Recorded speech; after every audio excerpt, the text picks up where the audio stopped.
இப்போ பாருங்கள், இதில் நான் வந்து ஒரு 2 பேருக்கு ட்ரெயின் டிக்கெட் போட்டிருக்கேன்.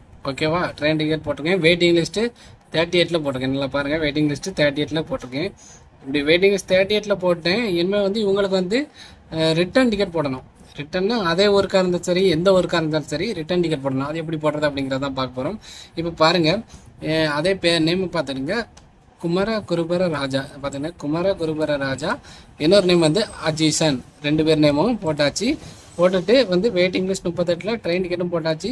இதில் இந்த பிரிண்ட் டிக்கெட் கொடுத்த உடனே இது பிரிண்ட் ஆகி வந்துடும். ஓகேவா? இதில் வந்து இதே பர்சனுக்கு இது 4 பேராக இருந்தாலும் சரி, 6 பேராக இருந்தாலும் சரி, நம்ம வந்து மறுபடியும் டைப் அடிக்க வேண்டிய தேவையில்லை. இதே பர்சனுக்கு ரிட்டர்ன் டிக்கெட் எப்படி பண்ணணும்னா, புக் ரிட்டர்ன் அப்படிங்கிற பார்த்தீங்களா, அதை கிளிக் பண்ணணும். நீங்கள் எங்கே இருந்தனாலும் சர்ச் பண்ணிக்கலாம். இப்போ வந்து அதே ஊருக்கு தான் சர்ச் பண்ணணும்னு அவசியம் கிடையாது.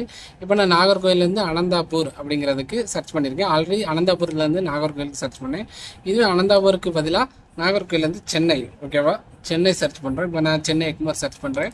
சர்ச் பண்ணிவிட்டு ஒரு குறிப்பிட்ட தேதிக்கு வந்து சர்ச் பண்ணி நான் வந்து ரிட்டர்ன் டிக்கெட் போட போகிறேன். இப்போ வந்து நான் அதில் சர்ச் அப்படிங்கிற ஆப்ஷன் இருக்குது பார்த்தீங்களா, அதை கொடுத்துட்டு எனக்கு வந்து இந்த நாகர்கோயில் சென்னை சூப்பர் ஃபாஸ்ட் எக்ஸ்பிரஸில் போடணும் அப்படின்னா இதில் வந்து கிளிக் பண்ணுறேன். வெயிட்டிங் லிஸ்ட் 87 இருக்குது. அதில் புக் நவ் அப்படின்னு சொல்லிட்டு கீழே ஆப்ஷன் இருக்குது பார்த்தீங்களா, அந்த புக் நவ் அப்படிங்கிற ஆப்ஷனை கிளிக் பண்ண உடனே வெயிட்டிங் லிஸ்ட்டில் இருக்குன்னு சொல்லுது. பரவாயில்ல அப்படின்னு சொல்லிட்டு கொடுக்குறேன். கொடுத்த உடனே பாருங்கள், நான் ஆல்ரெடி டைப் பண்ணி வச்ச நேம் நல்லா பார்த்துக்கிடுங்க. ஆல்ரெடி டைப் பண்ணி வச்ச நேம் குமர குருபர ராஜா அப்படிங்கிற நேமும் அஜீசன் அப்படிங்கிற நேமும் ஆட்டோமேட்டிக்காகவே செலக்ட் ஆகிவிட்டது.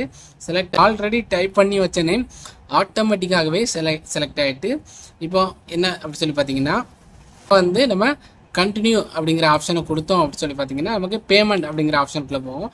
அப்படி பேமெண்ட்டுங்கிற ஆப்ஷனுக்குள்ளே போனோடனே நம்ம ரிட்டர்ன் டிக்கெட் புக் பண்ணிடலாம். இப்போ வந்து உங்களுக்கு புரிஞ்சிருக்கும்னு நினைக்கிறேன்.